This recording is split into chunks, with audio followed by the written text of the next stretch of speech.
2 सितंबर को आंध्र प्रदेश के श्रीहरिकोटा स्थित सतीश धवन अंतरिक्ष केंद्र से ही 11:50 पर सूर्य मिशन आदित्य L1 लॉन्च करेगा। यह सोलर ऑब्जर्वेटरी स्पेसक्राफ्ट है जिसे polar satellite launch vehicle PSLV C57 के जरिए लॉन्च किया जाएगा। इसरो के मुताबिक आदित्य L1 को सूर्य और पृथ्वी प्रणाली के लाग्रेंज बिंदु 1 L1 के चारों तरफ प्रभामंडल कक्षा में रखा जाएगा। पृथ्वी, सूर्य और चंद्रमा को मिलाकर इस सिस्टम में 5 लाग्रेंज बिंदु हैं। L1 पॉइंट की पृथ्वी से दूरी लगभग 1.5 मिलियन यानी 15 लाख किलोमीटर है। यानी आदित्य L1 पृथ्वी से 15 लाख किलोमीटर दूर भेजा जाएगा। अब ये लाग्रेंज बिंदु क्या है? लाग्रेंज बिंदु पर सन और अर्थ का ग्रेविटेशनल फोर्स कुछ इस तरह से आपस में बैलेंस होता है कि कोई अंतरिक्ष यान लंबे समय तक वहाँ ठहर सकता है। ये पॉइंट एक प्रकार से अंतरिक्ष यान के लिए एक पार्किंग ऑर्बिट है। इसके अलावा L1 पॉइंट से आदित्य L1 बिना किसी प्रॉब्लम के सन पर नजर बनाए रखेगा। यह एक ऐसी जगह है जहाँ पर सूर्य ग्रहण पड़ने के बावजूद भी सन को अच्छे से ऑब्जर्व किया जा सकता है। इसी के अलावा आदित्य L1 जिस जगह पर तैनात होगा वहाँ के स्थान वायुमंडल का अध्ययन करेगा। वैसे आप लोगों ने सोचा होगा कि आदित्य L1 इसरो के लिए कौन कौन सी जानकारियाँ जुटाने वाला है, तो इसके बारे में इसरो ने कुछ प्रमुख बिंदुओं के जरिए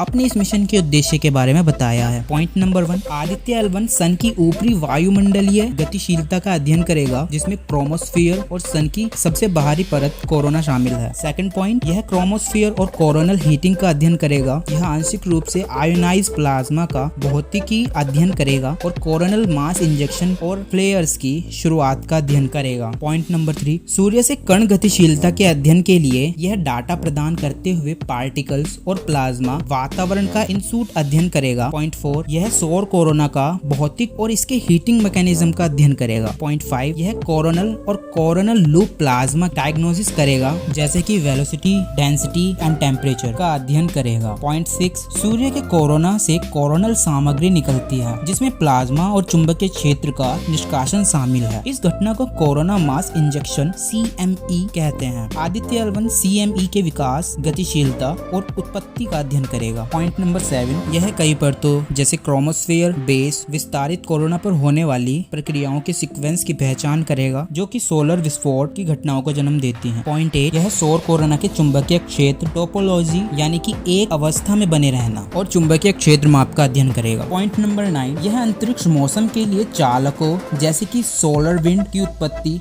संरचना और गतिशीलता का अध्ययन करेगा। आदित्य L1 अपने साथ टोटल 7 पेलोड को लेकर के जाएगा। इनमें से 4 पेलोड सीधे सूर्य पर नजर बनाए रखेंगे और 3 पेलोड L1 पर। उनमें number 1 visible emission line coronography LEVELC, second solar ultraviolet imaging telescope suite, third solar low energy X-ray spectrometer Solexs, fourth high energy L1 orbiting X-ray spectrometer L10OS, fifth Aditya solar wind particle experiment SPAX, six plasma analyser package for Aditya, 7 advance triaxial high resolution digital magnetometer शामिल है। इनमें VELC suit, सोलेक्सिस और L10OS सन पर नजर बनाए रखकर अध्ययन करेंगे। यह मिशन भी मून मिशन के जैसे ही सबसे पहले पृथ्वी के ऑर्बिटर में चक्कर काटेगा जिससे आदित्य L1 की स्पीड को बूस्ट करके पृथ्वी से 15 लाख किलोमीटर में स्थित L1 में पार्क कर दिया जाएगा। पृथ्वी से 15 लाख किलोमीटर दूरी तक जाने के लिए आदित्य L1 को पूरे 4 महीने का समय लगेगा। आज की वीडियो में इतना ही। इन्फॉर्मेशन अगर पसंद आई होगी तो लाइक शेयर जरूर करें, कमेंट करके जरूर बताएं नेक्स्ट वीडियो किस टॉपिक पर चाहिए। तब तक के लिए जय हिंद।